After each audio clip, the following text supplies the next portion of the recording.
안녕하세요. 김호준입니다.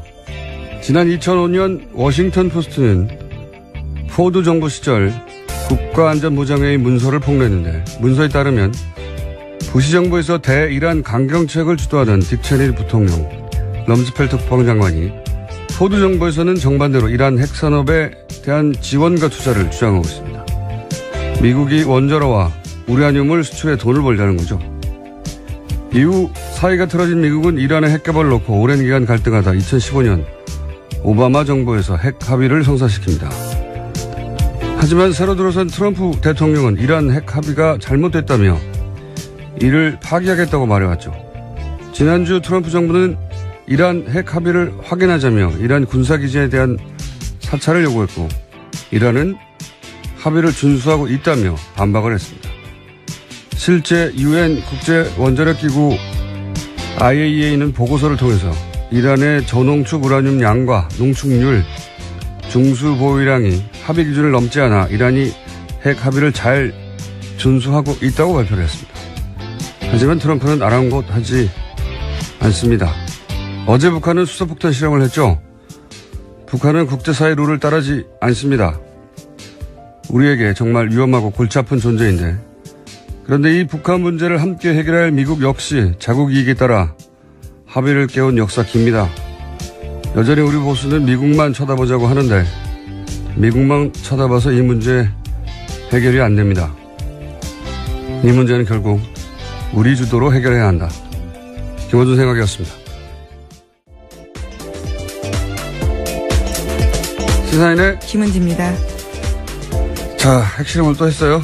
네, 어제 대형 이슈가 터졌습니다. 이게 이제 6차 핵실험이죠, 6차 핵실험. 네, 지난해 9월에 5차 핵실험이 있었고요. 문재인 정부가 출범한 이후엔 처음입니다. 그렇군요. 자, 규모 5.7의 인공지진. 그리고 여기에 대해서 청와대는 어떻게 반응했습니까? 네, 청와대 반응부터 먼저 전해드리면요. 이에 대해서 당연히 용납할 수 없다라는 입장인 건데요. 네, 문재인 대통령은 국가안전보장회의 긴급 소집했습니다. 문 대통령은 북한에 참으로 실망스럽고 분노하지 않을 수 없다라고 밝혔는데요. 또 국제사회로부터 고립을 더욱 가중시키는 실로 어처구니 없는 전략적 실수를 자행했다라고 비판했습니다. 정우영 청와대 국가안보실장은 북한을 완전히 고립시키기 위한 유엔 안보리 제재 결의 추진 등 모든 외교적 방법을 강구해 나가겠다라고 밝혔습니다.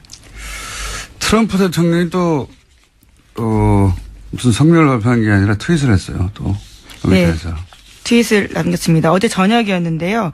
이렇게 남겼습니다. 자신의 트위터를 통해서 북한이 큰 핵실험을 감행했다면서 그들의 말과 행동은 여전히 미국에 매우 적대적이고 위험하다라고 비난했는데요. 또 그러면서도 한국에 대해서도 언급했습니다.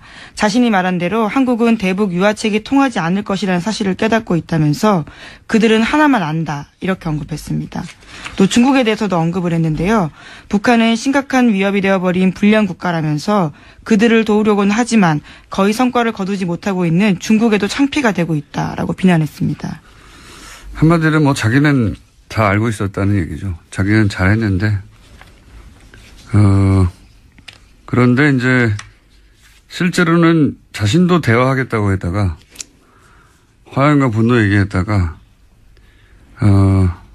김정은 존경한다고 했다가 다시 또 대화하자고 했다가, 이게 이제 얄팍한 이들의 특징이죠. 자기가 불리할 때 자기도 같은 말 했으면서 상대에게 내가 뭘 했어 이러는 거죠. 예. 네, 그래서 미국 내에서도요, 트럼프 대통령의 이야기가 두서없다라는 비판이 나오고 있습니다. 뉴욕타임즈도 비판을 했다고 보도했던데. 예. 네, 트위터에 대한 내용에 대한 비판인데요. 트럼프 대통령이 문재인 정부에 대해서 부당하게 듣기 싫은 소리를 했다라고 지적했습니다. 그러니까 뉴욕타임스 같은 경우에는요, 트럼프 대통령의 이 같은 인식은 잘못된 것이고 북핵 문제 해결을 위해서 한미 공조에도 장애가 될 수 있다는 전문가들의 우려를 전달했습니다. 이런 얘기는 미국 내에서 정말 많이 나와요. 예. 저희가 조만간, 그러니까 지금의 북핵 위기는 물론 북한의 책임을 동시에 언급해야 하지만 트럼프가 자초했다는 얘기도, 그런 분석도 많이 나옵니다. 자, 여기에 대해서 또 청와대 뭐라고 그랬습니까? 이 트윗에 대해서. 예, 트럼프 대통령 트위터에 대해서요. 우리는 동맹국들과 함께 평화를 통한 한반도의 비핵화를 포기하지 않고 추구해 나갈 것이다 라는 입장 밝혔습니다. 또 한미 양국은 긴밀한 공조를 바탕으로 북한에 계속되는 도발에 대응해 국제사회와 함께 최대한 강력한 제재와 압박을 가하는 일치되고 확고한 입장을 견지하고 있다라고도 밝혔습니다. 그렇군요. 자, 핵실험은 작년에 2번 했어요. 예. 박근혜 정부 시절에도 총 4번을 했나요? 작년에 2번을 했고. 올해 이제 문재인 정부 들어서 처음 하는 건데, 북한이 이제 룰을 깬 역사도 길지만, 오프닝에서 얘기했지만, 미국이 자국 이익에 따라 손바닥 뒤집은 역사도 아주 길어요. 이란에도 금방 들었지만, 최근 전쟁을, 더 추가 파병을 한 아프간 탈레반도 미국에 지원을 했거든요. 그리고 미국에 대량 살상 무기 있다면서 거짓말이었죠. 예, 제거한 후세인도 애초에 미국이 지원을 한 상대고. 아주 긴 역사가 있죠. 북한은 아마 이제 미국을 보면서 카다피를 떠올리겠죠. 카다피가 실제 미국하고 핵실험 금지 조약 맺고, 원자로도 미국이 들어와서 폐쇄했거든요. 경제제재. 그러면서 경제제재 걷고 나서 테러 지원국 명단의 삭제. 그리고 나서 리비아, 그러는 사이에 리비아, 반란군을 조직해서 결국 카다피를 제거하죠. 이런 생각을 하겠죠. 북한 입장에서는 또. 예. 미국은 뭐 언제나 자국이 우선으로 약속을 지키기도 하고 지키기도 했으니까. 이런 이야기를 우리 언론이 워낙 잘 안 하니까. 미국 중심으로만 얘기해보니까. 잠깐 언급을 했는데. 이란 핵 합의도 오바마가 최대 성과로 한 거는 트럼프는 깨겠다고 했거든요. 잘못됐다고. 예. 그래서, 원자력 기구에서 사찰해서 보고서 냈는데 잘 지키고 있다고. 지난 중가에 못 맺겠다고 이제 군사시설, 핵시설 말고 군사시설 사찰하겠다고. 그걸 누가 응하겠습니까? 그거 응하지 않으면 세컨더리 제재하겠다고 하고 있어요. 예. 우리 보수가 항상 미국한테 이제 문제 해결을 맡겨야 한다고 그래 왔잖아요. 예. 그런데 미국에게 북핵 문제를 다 맡겨버린 게 지난 10년이에요. 그런데 10년 동안 핵실험은 계속됐고 박근혜 정부 시절에는 작년에도 2번 했습니다. 2번. 가장 미국 말을 고지고대로 따랐는데 그리고 그 기간 경제 제재를 계속 했는데도 실험을 계속 해왔단 말이죠. 그러니까 지금도 이제 보수 진영에서 미국과 얘기를 잘해라. 사드를 빨리 배치하라고 하는데 사드를 배치한다고 뭐 실험 안 합니까? 결국은 미국이 협상 테이블에 나와야 된다. 제 생각이지만 우리 정부 역량은 거기 집중돼야 된다. 예. 이 문제는 저희가 3부에서 예.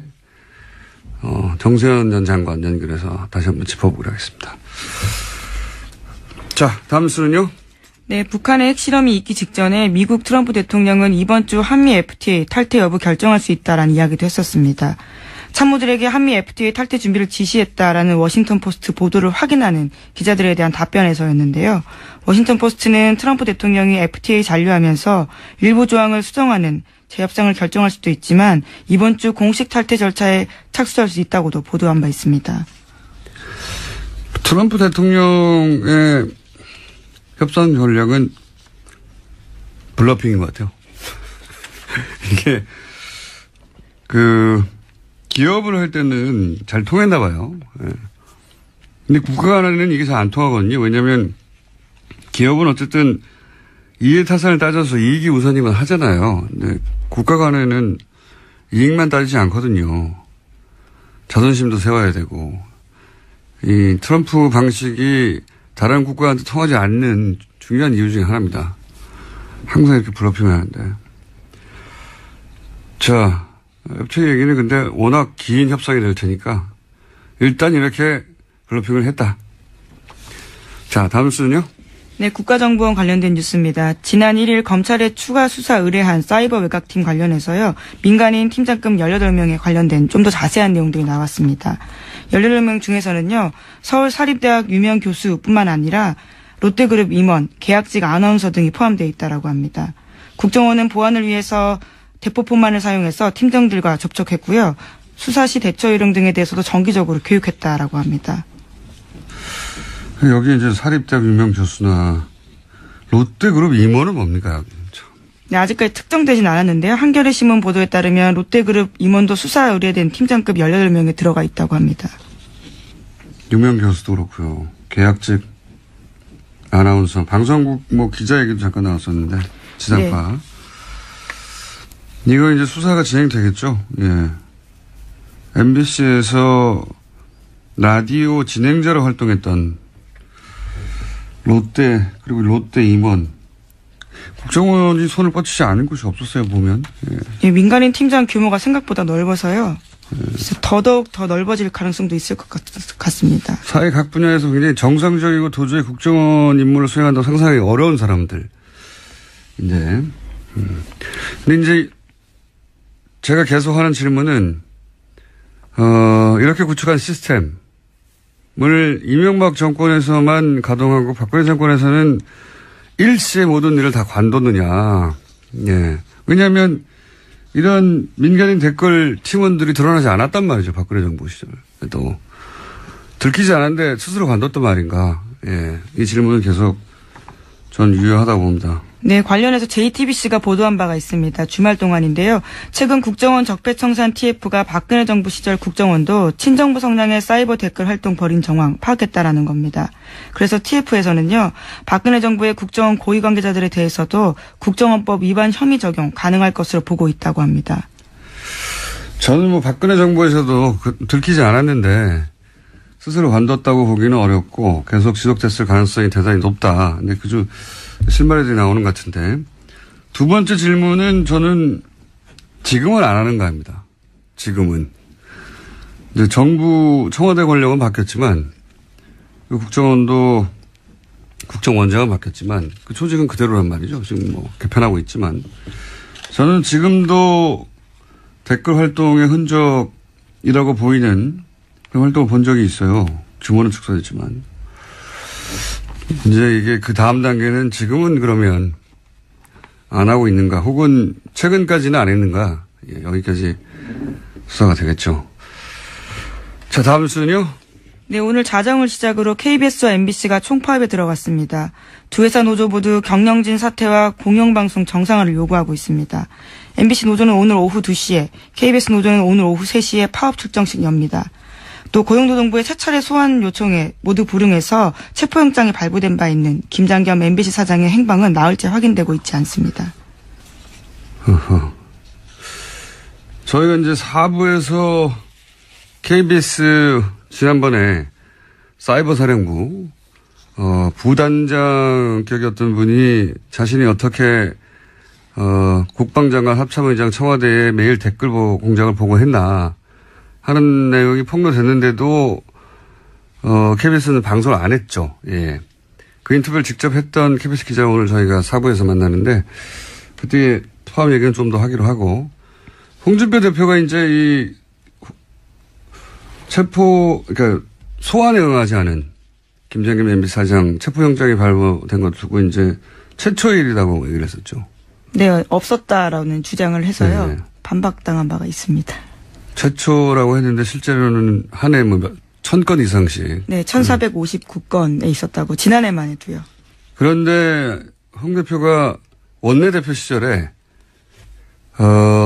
그때 정현주 KBS 사장. 네, 이명박 정부 시절이었죠. 네, 그때 사장 해임이 결국은 대법원에서 무효 판결이 났어요. 예, 그리고 그때 당시 문제가 됐던 PD수첩 압수수색도 결국은 무죄가 났죠. 그러니까 그렇게 법적인 근거 전혀 없는 케이스였는데 이때 정현주 사장이 소환에 2번인가 응하지 않자 뭐라고 그랬냐.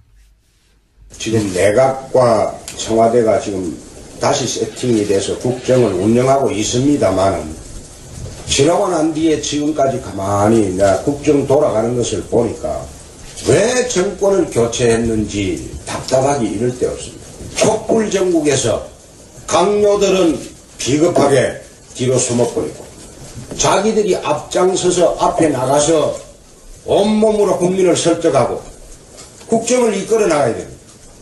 그리고 앞장서서 문제를 해결하겠다는 그런 의지도 없어요. 저는 왜 정권이 바뀌었는지 이해가 안 됩니다. 요 내용이 빠졌네요. 요 내용에 KBS 사장의 경우 소원장을 두세 번 발부했으면 다음엔 법에 따라 체포영장이 발부돼야 한다. 예, 그렇게 발언한 바 있죠. 예, 저희 PD가 이 내용을 하라고 했더니 딴 내용을 내보냈습니다. 그때 KBS 사장의 경우에 소환장 냈는데 왜 체포영장 발부하지 않냐고 독촉하는 내용. 네, 검찰이 뭐라는 집단인지 모르겠다라는 발언까지 했었습니다. 네. 제가 이제 체포영장 이번에 발부된 건 최초라고 했는데 본인이 10년 전에는 체포영장을 발부하라고 했던 그런 말을 한 적이 있습니다. 예, 그 내용을 따라고 했더니 저희 PD가 딴 걸 땄어요. 혼내줘야 되겠습니다. 자, 어쨌든 그러면서 이제 국회 보이콧을 선언했습니다. 예. 지난 2일 오후에 긴급 의총 열었습니다. 그리고 MBC가 정상화될 때까지 정기국회 일정 보이콧 선언하겠다고 했습니다. MBC 정상화에 대한 개념이 서로 좀 다른 거죠. 자, 이게 보수에서는 자신들의 심령과 현리를 되돌아봐야 돼요. 애초에 자기들이 뿌린 씨앗이거든요. 그때 방송국의 구성원들이 다 반대하는데 밀어붙여서 사장과 임원들 갈아치운 거잖아요. 그리고 이번에는 방송국 구성원들이 그렇게 이제 꽂아둔 사장 임원들을 더 이상 인정할 수 없다고 90%가 넘는 구성원들이 찬성해서 파업을 하는 겁니다. 경우가 완전히 정반대인 거죠. 예. 구성원들이 반대하던 그런 방송 장악을 했던 당사자들이 그렇게 꽂아둔 대표를 이제 바꾸고 정상으로 돌아가겠다는 방송국의 사람들도로 거꾸로 방송 장악하는 거라고 하는 이건 적방한 하장도 정도껏 해야죠. 자, 그런 일이 지금 있습니다. 현재. 예, 정기국회 보이콧에 대해서는요. 민주당뿐만 아니라 국민의당 바른정당까지도 비판하고 있습니다. 알겠습니다. 자, 그리고 벌써 시간이 다 됐네요. 제목 정도 체크하고 넘어갈 수 있을 것 같습니다. 네, 청와대 이 부속실에서 전자문서 나왔다라는 사실을 말씀드린 바가 있는데요. 이에 대해서 검찰이 조사 착수했다라고 합니다. 전자문서. 9,000건 넘게 나왔죠. 9,000건 넘게 나왔던 종이가 아니라 전자문서 공개 폴더에 있던 그게 이제 검찰이 조사에 착수했다. 이 중에 이제 국정농단 재판에 활용될 것도 있겠네요. 예. 네, 블랙리스트 관련된 것들이 있다라고 청와대가 이미 밝힌 바가 있어서요. 알겠습니다. 잠깐 시간 조금 남았는데 지난주 뉴스 중에 저희가 짚지 못한 거 하나 얘기하고 가자면 지난주 월요일에 중국 인도 병력을 철수했어요. 네.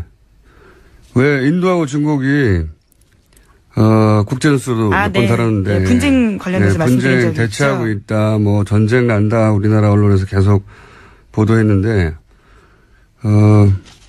그게 결국 긴장 해소되니까 제대로 이제 크게 보도가 안 돼서 브리핑에서 다루지 못했는데 전쟁이라고 계속 보도했잖아요. 예.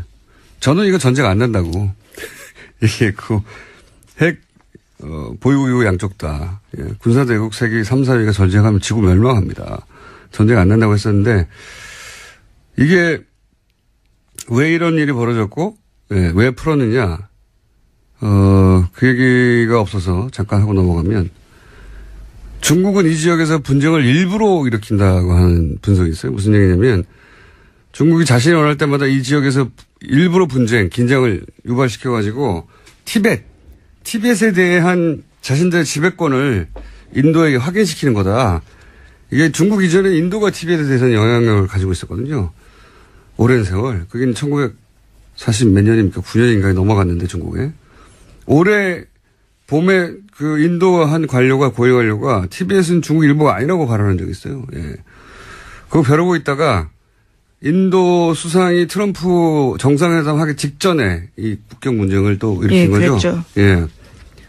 그리고 그게 이제 전쟁이 안 날 것이 뻔한 것이 양국 다 군사 대국이긴 하지만 이제 브릭스 회의가 있단 말이죠. 인도하고 중국이 만나야 되는 어젠가 있었죠. 예. 네, 어제 시작했습니다. 브릭스 정상회담에 인도 수상이 와야 돼요. 그래서 그 직전에 전주에 해결 지은 거고 외교라는 게 뭐 이런 거죠. 예. 보수는 맨날 북한 얘기 나오면 때려보시라고 그러는데 그렇다고 10년간 자기들이 집권했을 때 때려부셨습니까? 아무것도 없었지. 확성기만 들었지. 그래서 중국 인도도 국경 분쟁하고 막 전쟁 난다고 하고 동시에 경제협력하고 미국과의 관계도 상호 견제하고 그렇게 하는 게 외교고 그게 그렇게 복잡한 거죠. 북핵 문제도 마찬가지입니다. 힘으로 막 누른다고 그냥 해결되나요? 지난주에 있었던 어떤 주변국 주요 뉴스인데 그냥 넘어가서 지난주에 노치 뉴스로 잠깐 브리핑을 했습니다. 자, 여기까지 하겠습니다. 시사인의 김은지였습니다. 감사합니다. 친애하는 국민 여러분, 안녕하십니까. 여러분의 귀염둥이 MB 인사 올렸습니다. 제가 또 나왔습니다. 별로 나오고 싶지 않은 데인데, 아침에 또 워낙에 할 일도 많고, 남들 많이 바쁘고, 갈 데 많은데, 그간데도 불구하고 내 또 일에 나온 이유는, 주진우 일마 때문입니다. 또 뭔 소리 하는지 내가 감시를 좀 해야 돼가지고, 골치 아파 죽겠네, 진짜, 아이고. 진우야, 니 또 나왔네? 까꿍? 그래, 아유. 그런데 진우야, 내 사실 옛날부터 니한테 꼭, 한 가지 해주고 싶은 말이 있어. 여태까지 내가 아까 많이 고민했는데, 오늘은 진짜 한번 더 해야 되겠다 싶다. 이리 가까이 와봐. 진우야, 고마워해라. 니 내 마음 믿다, 이가, 응? 그거하고도 아무 소용없어, 결정적으로. 니가 아무리 이렇게 봐야 내 끄떡도 안 해. 니 알잖아, 내 불사시는 거. 나 안 죽어. 나 MB야, MB. 응? 니 같은 거 잡혀가 내가 그거 할 것 같은데 이 자리에 있지도 않지. 제발 좀 정신 차리라, 진우야. 응? 니 피곤하지도 않나? 응? 진우야. 진우야. 네. 주진우 기자 나왔습니다. 안녕하십니까? 안녕하십니까? 네. 저희가 지난 2주간, BBK 관련해서 처음 등장하는 다스 청와대 민정 문서들을 공개했는데, 특종인데 다뤄주는 것이 없어서 뉴스공장에서 계속 다루겠습니다. 다뤄주지 않는 거는 주진우 기자 책도 마찬가지 이명박 추적기라고 지금 베스트셀러 1위죠. 예. 네. 안 다뤄주고 있습니다. 네. 네. 7일날, 이명박의 비자금을 추적하는 다큐멘터리 영화 저수지 게임이 개봉되는데, 이 또한 안 다뤄줄 것이라고 생각됩니다. 확실합니다. 네, 그 영화 얘기는 제가 직접 할 수가 없기 때문에. 뭐예요? 제가 제작자라서, 아니. 이해충돌 때문에 말을 할 수가 없습니다. 아니, 저는 이해가 없어요. 저는 김어준하고 이해관계가 전혀 없습니다. 자, 어쨌든 그 얘기 넘어가고, 이번에서 3차입니다, 3차. 이명박 전 대통령 취재 특집, 3차인데, 못 들으신 분들 위해서 지난 2주간 간단 요약을 하면, 첫 번째, 회사 다스가 있습니다. 이명박 전 대통령의 형, 그리고 처남 공동명의로 된 자동차 시트를 생산하는 회사예요. 근데 왜 중요하냐면, 이명박 후보 시절부터 실소유주 논란이 있었기 때문이고. 네, 다스입니다, 다스. 이 회사가 190억을 BBK 투자했기 때문에 중요합니다.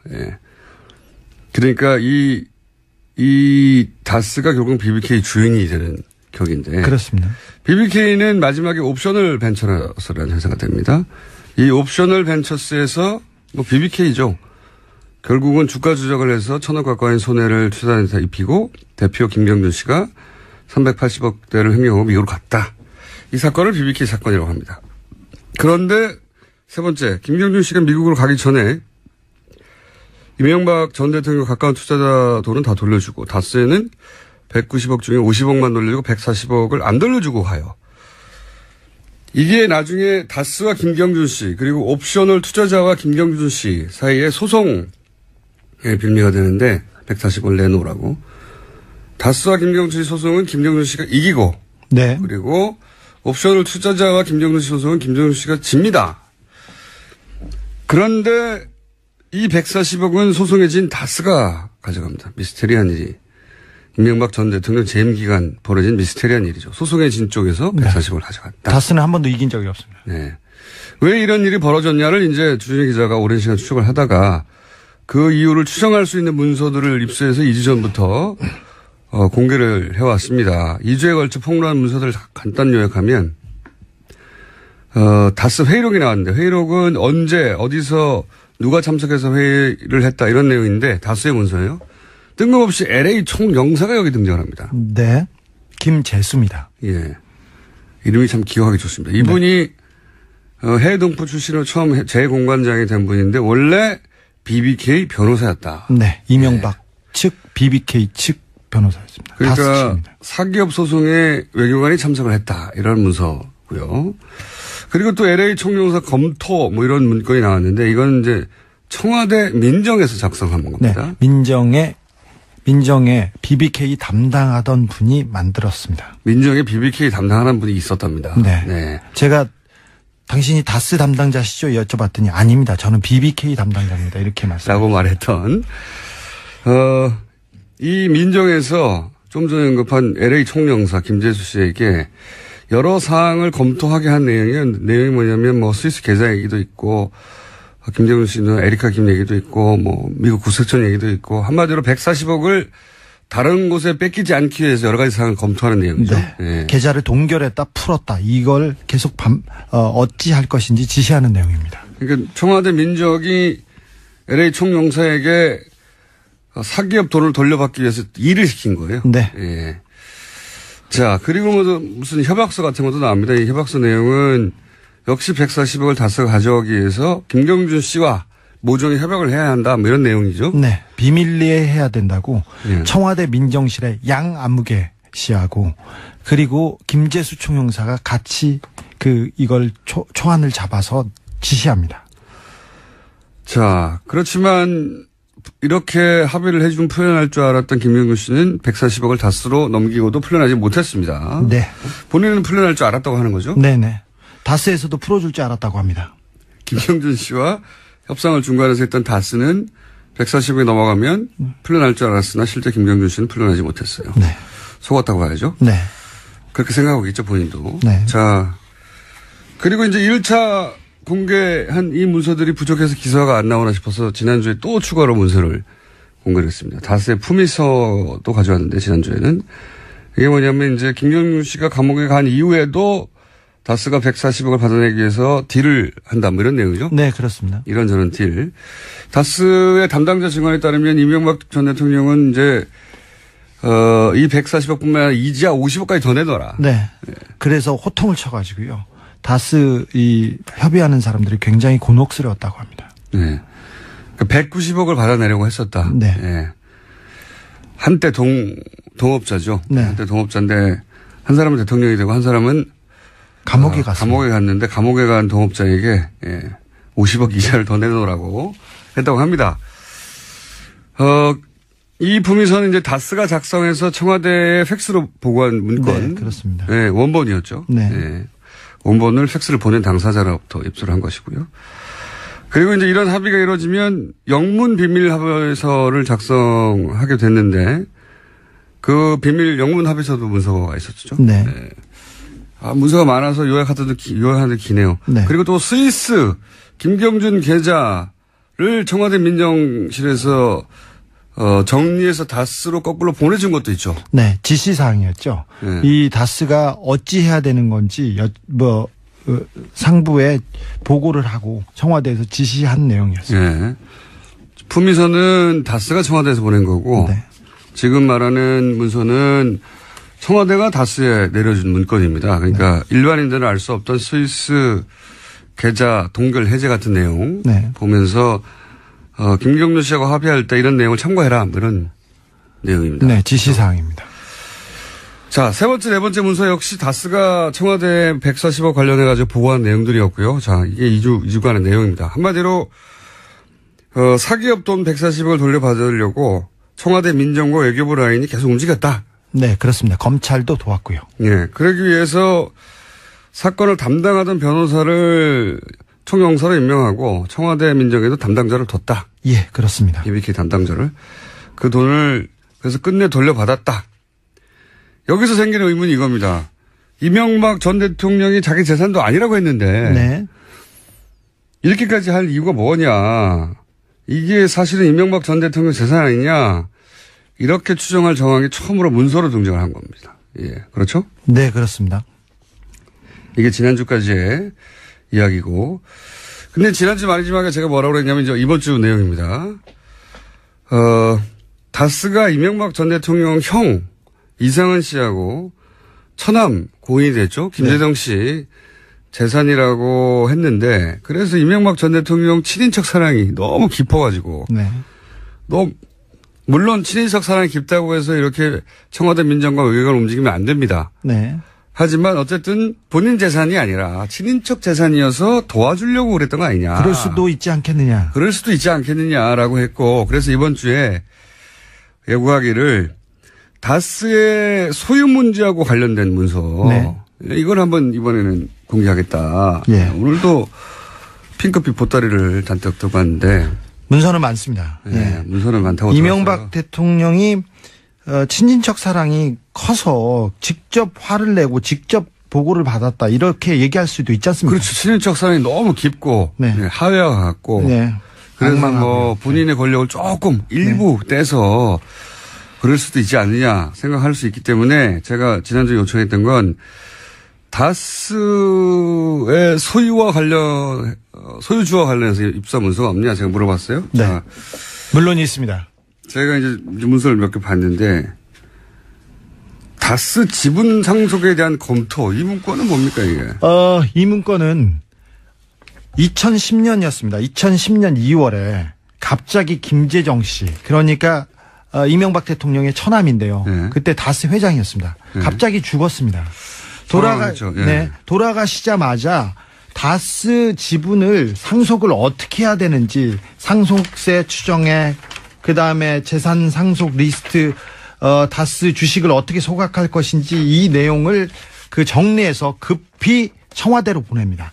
청와대에서 난리가 났습니다. 김재정 씨가 돌아가시자. 그래서 다스 재산을 어떻게 정리할 건지 보고해 그 정리해서 청와대로 보고한 문건입니다. 이 문건은 청와대로 즉시 팩스로 만들어져 가지고 보내졌습니다. 그 내용이 뭐냐면 저도 보고 있는데 지금 다스 지분 상속에 대한 검토 이래가지고 다스의 단기 순이익이 얼마고 순자산 가치가 얼마고 주당 가치가 얼마고 뭐 이런 걸 따지는 거예요. 그러니까 내용이 김재정 씨가 사망을 하자 관련 지분 세금 문제 때문에 이명박 전 대통령 쪽에서 난리가 났다. 네. 그런 얘기가 있어요? 아니 청와대에서 난리가 나서요. 네. 긴급 회의가 있었고 그래서 지시를 냈습니다. 어떻게 할 것인지 그래서 급히 회의를 해서 만들어서 청와대로 올린 문건입니다. 아 그렇군요. 다스에서 청와대로 보낸 문건인데 네. 이 내용은 회사 그러니까 김재정 씨 소유의 재산이 어떻게 되는지 네. 그리고 거기에 따라서 얼마를 세금으로 내야 되고 네. 어찌 해야 될지 이 부분도 그렇습니다. 유언이 어떻게 됐는지 그리고 상속 절차를 어떻게 해야 되는지 이런 내용이 있습니다. 그런데 특이한 것은 이 서류에 김재정 씨 부인이나 김재정 씨 아들 이름은 한 번도 등장하지 않습니다. 그러니까요. 상속을 따질 거면 일단 가족에게 어떻게 상속할 것인지를 따져야 될 텐데 네. 그런 내용이 없어요. 이름이 없습니다. 그런 내용이 전혀 없고 유언이 있을 때 유언이 없을 때 그리고 상속 절차 상속 세율 비상장 주식의 평가 그다음에 상속 재산을 기부할 경우 공익재단으로 만들 경우 이렇게 재산을 어떻게 처리할 것인지에 대해서 끊임없이 논의하는 자신의 재산이 아닌데 네. 재산이 아닌데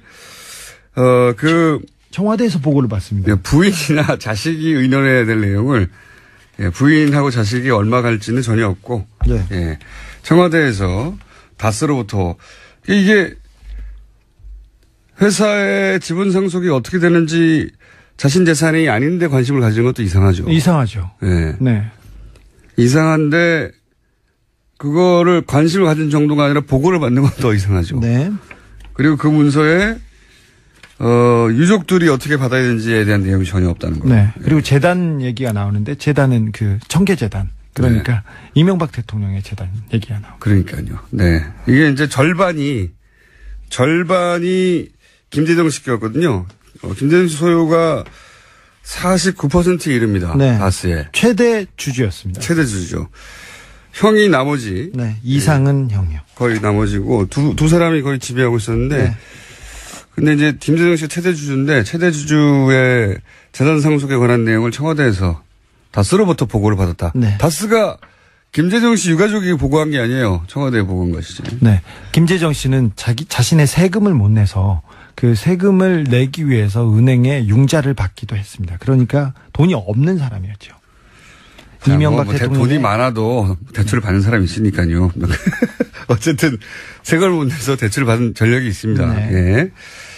자, 이 상속 관련해서 보고한 거 말고 또 거꾸로 청와대에서 이거는 이제 다스가 청와대에 재산 상속 관련해서 이러이러하다고 보고를 한 것이고 청와대에서 다스로 가는 건 없습니다. 청와대에서 내려준 문건이 여기 존재합니다. 고 김재정 회장 상속세 관련해서 김재정 회장에서 상속세 관련 서류 형식을 보면 이게 공무원이 만든 서류 지난번 문서가 비슷하네요. 네, 비슷하죠. 그리고 김재정 회장 이 다스에서 만들지 않았다는 게 제목에서 보입니다. 근데 그 내용을 보면 어떻게 하면 이 상속세를 줄일 것이며 어디 재단으로 어떻게 해라 이런 명확한 지시사항이 담겨 있습니다.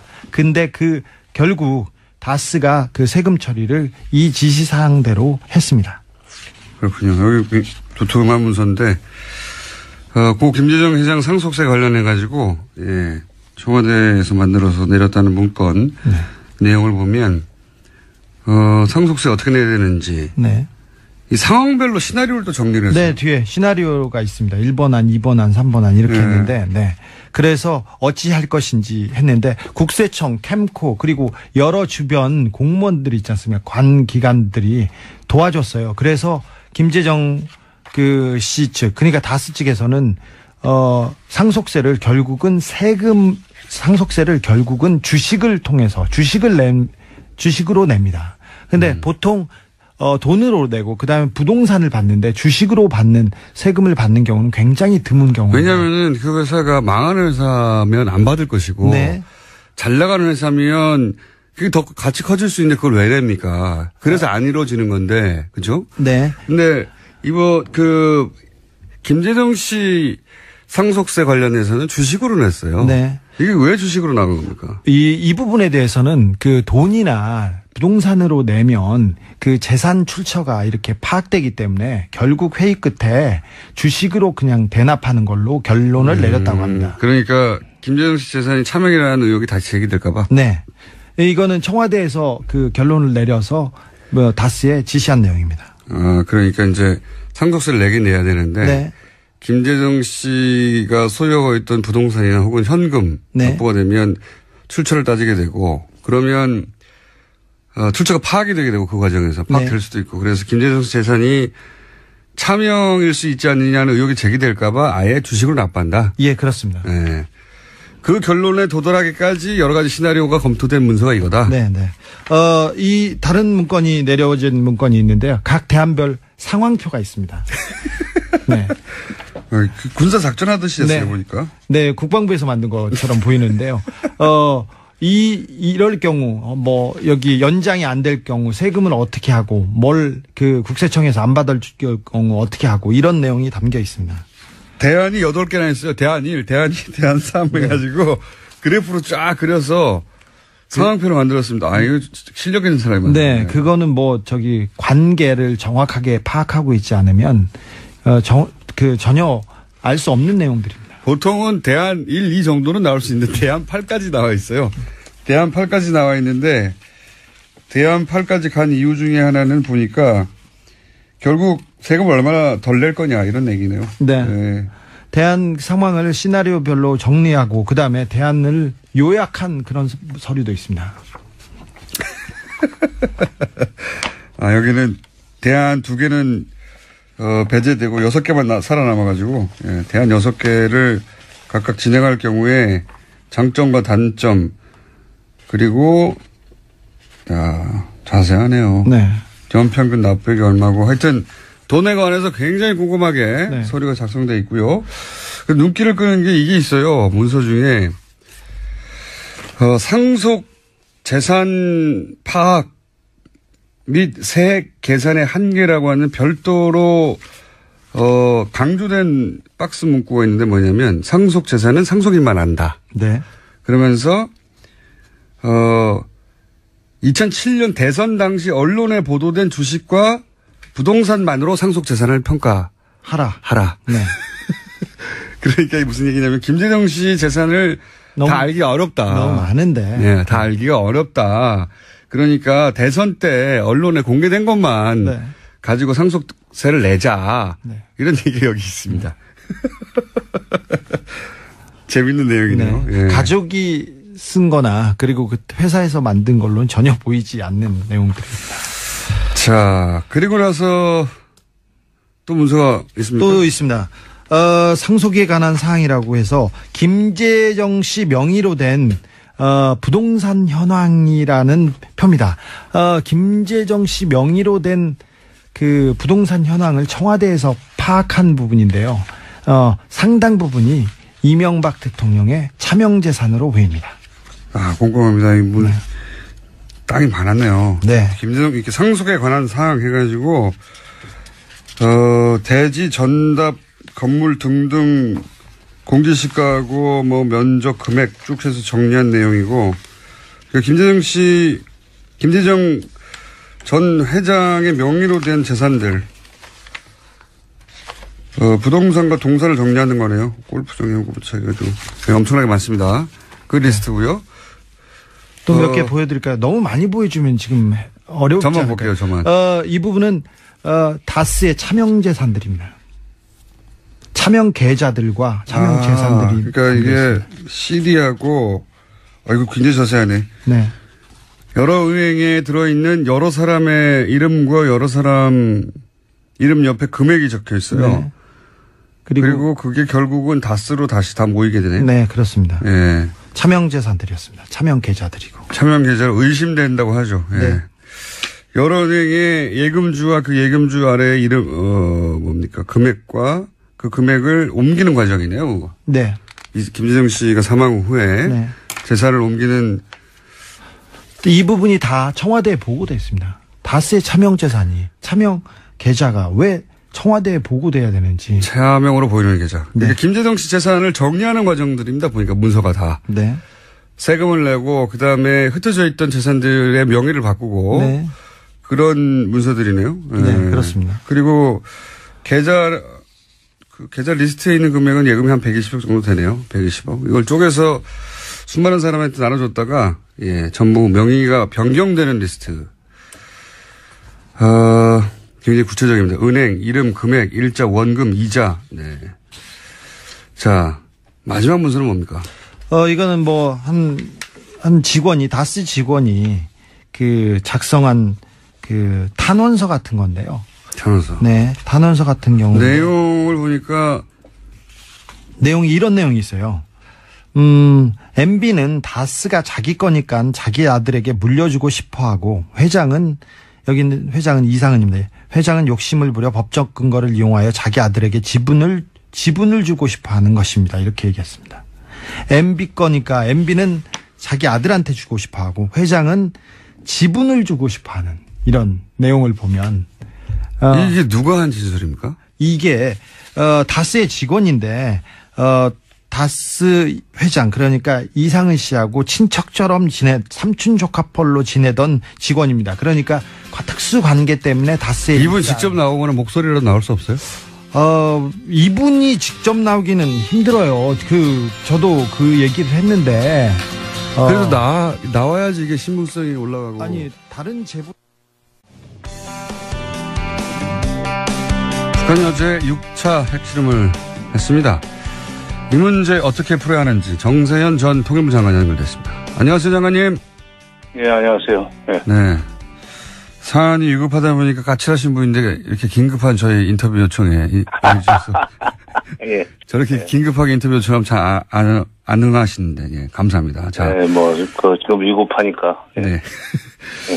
북한이 이제 6차 실험을 했는데 작년에도 2번 하긴 했습니다만 이번에는 이제 수소폭탄이라고 주장하는데. 저는 완전한 수소탄 실험은 아닌 것 같습니다. 왜냐하면 이제 수소탄으로 넘어가기 위한 저희 융합 실험에 성공한 것 같아요. 네. 분열시키다가 이제 융합을 하면 그만큼 폭발력이 커진다는 거 아닙니까? 그냥 원자탄보다 훨씬 더 무섭다는 건데. 근데 이제 작년 1월달하고 9월달 그 실험이 4차, 5차가 수소탄 전 단계인 증폭 핵분열 수소탄 시험이라고 북한이 얘기를 했었어요. 네. 그거보다 한 단계 진전된 실험이라고 보고, 그러나 아직 수소탄 그 자체를 개발한 건 아닌 것 같다. 이게 직전이라고 봐야죠. 그렇기 때문에 금년 1월 1일 날 신년사에서 했던 말도 있고, 그래서 금년 중에 완성된 수소탄 실험을 또 한번 하지 않겠는가. 걱정입니다. 목적이 뭘까요? 목적이요? 네, 북한에. 이제 수소탄이라는 게 원자탄보다 훨씬 위력이 큰 거기 때문에, 네.殺傷力이 크기 때문에, 그런 핵폭탄을 가지고 있으면 미국이 북한을 핵보유국으로 인정하지 않을 수 없다는 계산을 북한은 할 거예요. 예. 그러니까 북한의 계산입니다.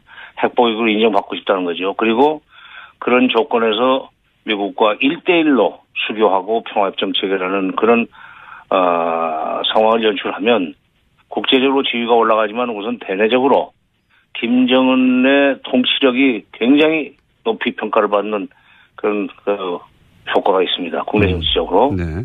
이 사람이 이제 어린 나이라고 지금 밖에서 자꾸 얕잡아 보는 것이 오히려 북한으로 하여금 이런 과감한 짓을 하게 만드는 그런 측면도 있죠. 그러니까 국외적으로 무시당하지 않으려는 노력이다. 그렇죠. 그러면서 이제 미국과 쉬운 말로, 미국과 애들 말로 맞짱 뜨는 모양새를 보여주면 누가 함부로 우리를 무시할 수 있으며 국내적으로 김정은의 위상은 훨씬 더 올라갈 수밖에 없다 하는 그런 계산이죠. 그리고 또 미국한테는 1대1로 상대하기 위해서 테이블로 나와라 이런 얘기기도 하겠죠? 그렇죠. 1대1로 하자는 거예요. 1대1로 하자는 거예요. 미국과 1대1로 회담을 하겠다는 겁니다. 이제 여기에 대해서 그런 분석은 여러 차례 해 주셨는데, 여기에 대해서 이제 트럼프 대통령은, 물론 트위터입니다. 이게 공식 성명은 아니고, 이분은 즉흥적으로 트위터를 하도 많이 써가지고 미국 내에서 비판이 많은데, 트위터를 통해서, 유화책이 통하지 않는다. 한국 정부에. 이런 말을 했습니다. 여기에 대해서 이제 국내 또 보수 언론들은 미국의 군사적 옵션에 대한 얘기도 많이 하고 있어요. 미국의 군사적 옵션이 현실화될 가능성이 있다고 보십니까? 없죠. 없어요, 그건.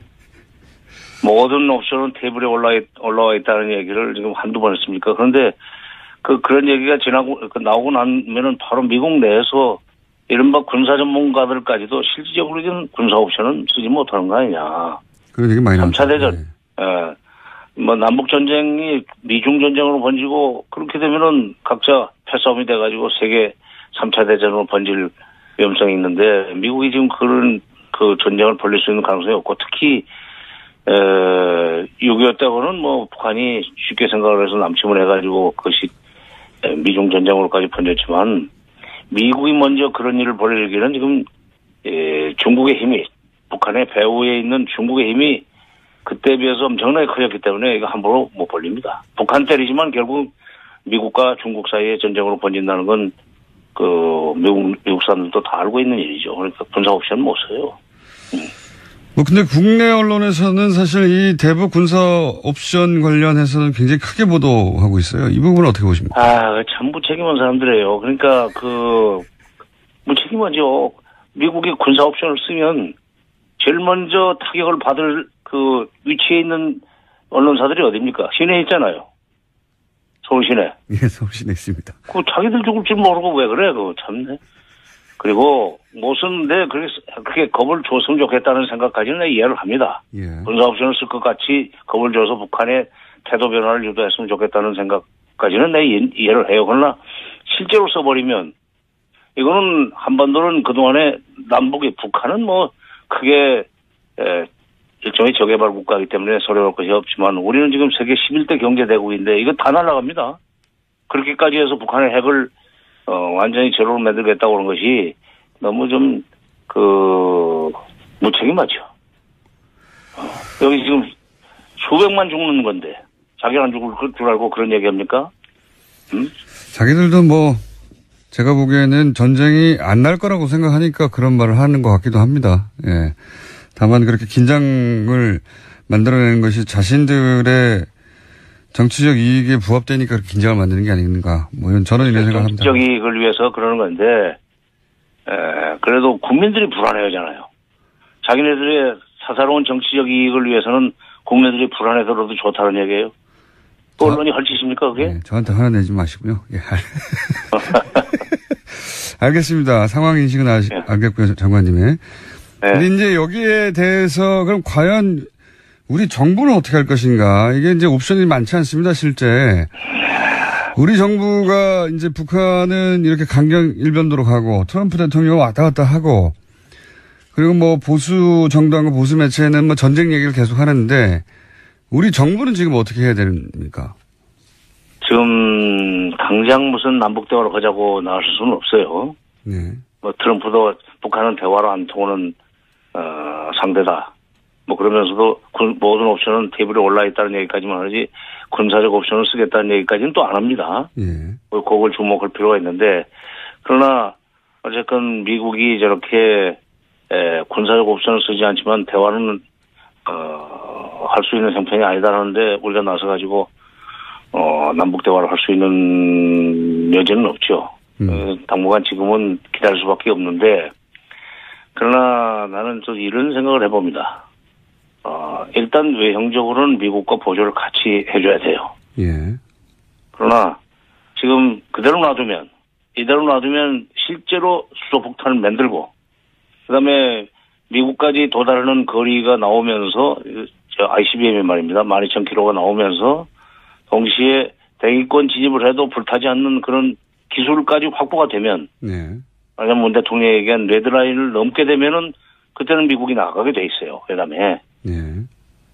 어차피 그럴 바에는 지금 미국이 일이 더 커지기 전에 미국이 북한을 대화로 끌어내는 노력을 좀 더 강화해야 되는 거 아니냐는 얘기를 우리가 미국한테 해야 돼요. 그 얘기를 나라는 우리밖에 없습니다. 중국이 하겠습니까? 일본이 하겠습니까? 일본은 오히려 미국을 더 부추길 텐데 트럼프를. 아벨은 트럼프의 그 과격한 또는 돌발적이고 충동적인 그런 성격을 이용해서 자기네 자유대회 해외 출병을 지금 실현시키려고 하는 그런 목적을 가지고 있는 사람 아니에요. 그러니까 그건 일본은 그러지도 않을 거예요. 러시아도 할 수 없고. 그러나 우리는 우리 문제이기 때문에 최대 피해자가 우리이기 때문에 미국한테 정말 간청을 해서 어차피 당신네 지금 미국 북한이 레드라인을 넘으면 당신네가 협상으로 갈 걸 우리는 뻔히 안다. 과거에도 그랬고 그 방법밖에 없잖아. 군사적 옵션 못 쓰게 돼 있지 않느냐. 그럴 바에는 북한과 대화 가능성을 열어놓는 그런 제스처를 좀 더 적극적으로 쓸 필요가 있다. 그동안에 진행됐던 미국 간의 물밑 접촉 이걸 적극적으로 활용해서 북한이 미북 협상이 곧 열릴 거라는 희망을 갖도록 좀 해주라 하는 얘기를 우리가 해야 됩니다. 그래야 우리가 살죠. 북한이 결국 원하는 건 자신들의 체제 보장 아니겠습니까, 결국은. 체제 보장이죠. 체제 보장이라는 게 이제 제도적으로는 미북 수교고 그다음에 평화 협정이죠. 체제 보장은. 그걸 이제 해달라는 건데 이걸 지금 이렇게 계속 미사일 발사하고 핵실험하고 하는 것은 겁나면은 우리 여기 1대1로 협상해서 그거 약속하라는 거거든요. 그러니까 그건 어차피 해줄 바에는 지금 일이 더 커지기 전에 지금 초동 단계에서 이걸 막자 하는 얘기를 우리가 미국한테 해야 된다는 얘기죠. 대한민국 정부가 지금 그거 안 하면은 직무유기입니다.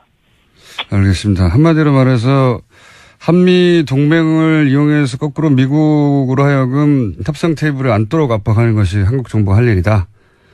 그렇죠. 그런 말씀이신데 그러면 이제 미국 정부가 지금 트럼프 정부 모르겠습니다. 오바마 정부 때였다면 그게 조금 더 쉬웠을지 모르겠는데 지금 그때는 근데 이제 이명박 박근혜 한국에서는 정부였기 때문에 그럴 생각 자체가 없었고 이제는 대화 의지를 가진 문재인 정부인데 이제 하필 미국 대통령이 트럼프라서 과연 미국 정부가 대화에 쉽게 나서겠는가. 물론 물밑에서는 계속 접촉하고 있다고 하긴 하는데 어떻게 해야지 이게 가능할까요? 근데 이제 트럼프 대통령은 뭐 오전 한 말 다르고 오후 한 말 다르잖아요. 지난번에 화염과 분노 얘기를 쏟아내놓고 오후에는 또 나만큼 평화적인 해결을 좋아하는 사람은 없다고 또 그러지 않았어요? 그런가 하면은 22일 날은 김정은이 미국을 존중하기 시작했다. 뭐 좋은 일이 있을 것 같다 하는 얘기도 했고. 근데 지금 미국의 국무장관하고 국방장관 한결같이 북핵 문제는 외교적 해법으로 풀어야 된다는 얘기를 계속 해왔습니다. 그렇죠. 트럼프 대통령이 아무리 강성 발언을 해도 항상 외교적인 이야기를 해왔죠. 그렇죠. 실제로 국무장관과 국방장관이 그런 얘기를 한다는 것이 우리한테는 희망이에요.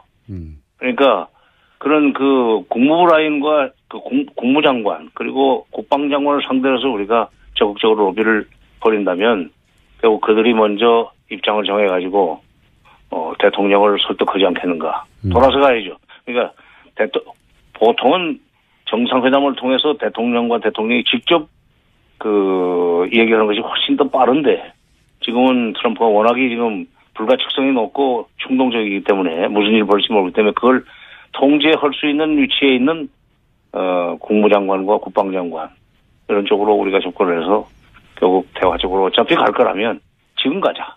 한시라도 빨리 가자 하는 얘기를 하면 할 수 있고 그게 우리로서는 도리라고 생각합니다. 그러니까 성과를 빠른 시간 내에 성과를 못 내더라도 그 얘기를 시작을 해야 돼요. 그래야 미국도 나중에는 우리 핑계를 대고라도 북한도로 너희 이러지 말고 회담에 나와. 그리고 너희들이 요구하는 거 우리가 들어줄 수가 있어.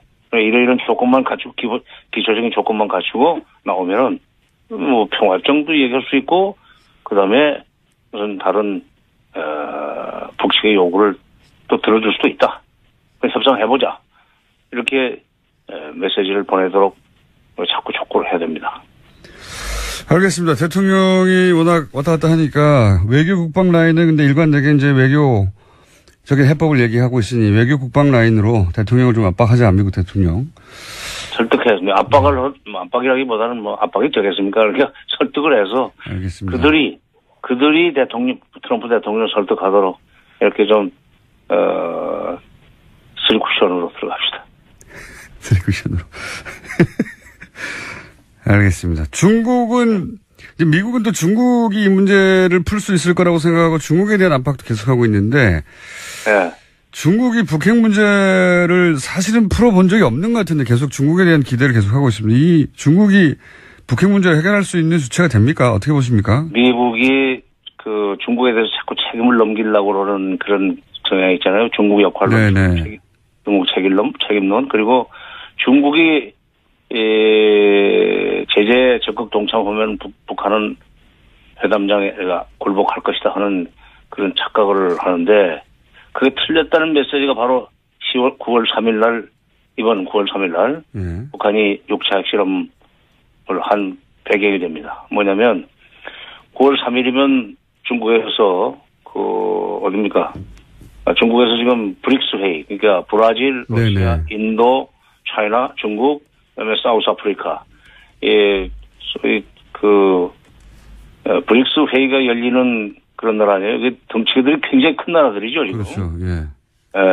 그러니까 뭐, 경제적으로는 그렇게 부자가 아니지만, 덩치가 굉장히 크고, 그래서 일종의 군사대국들이 모인 그 회의인데, 군사대국들이 모인 회의에서, 그날 북한이 핵실험을 했다는 얘기는 중국의 명절날 이거 일을 저질렀다는 얘기고, 중국의 명절날 일을 저지른다는 얘기는 우리 중국만 안 듣는다는 메시지예요. 그러니까 자꾸 미국, 중국한테 뭐 위탁해가지고 우리를 회담으로 끌어내라? 너희들이 직접 나와. 그거 소용없어. 그 얘기예요.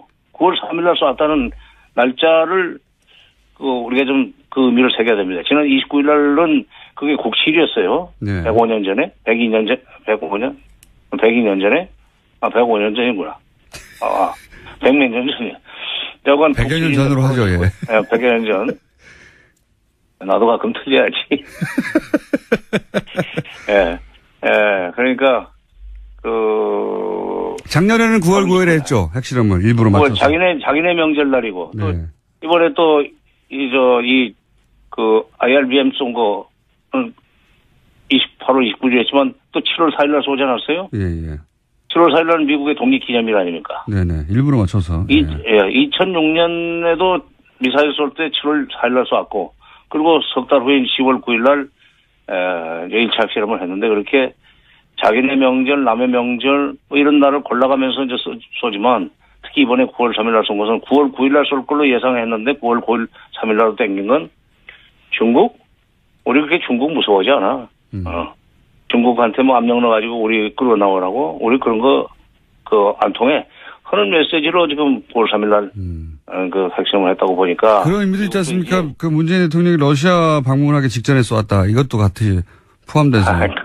그거는 뭐 그까지 아닙니까? 오히려 그 러시아 대통령은 지금 브릭스 가기 전에 예. 북핵 문제는 대화로 풀어야 된다는 얘기를 했고 그게 CNN이나 NHK 같은데 보도가 되지 않았어요. 네네. 그러니까 이번에 아마 미국과 중국은 만나가지고 회의는 벌써 아직 안 끝났나요?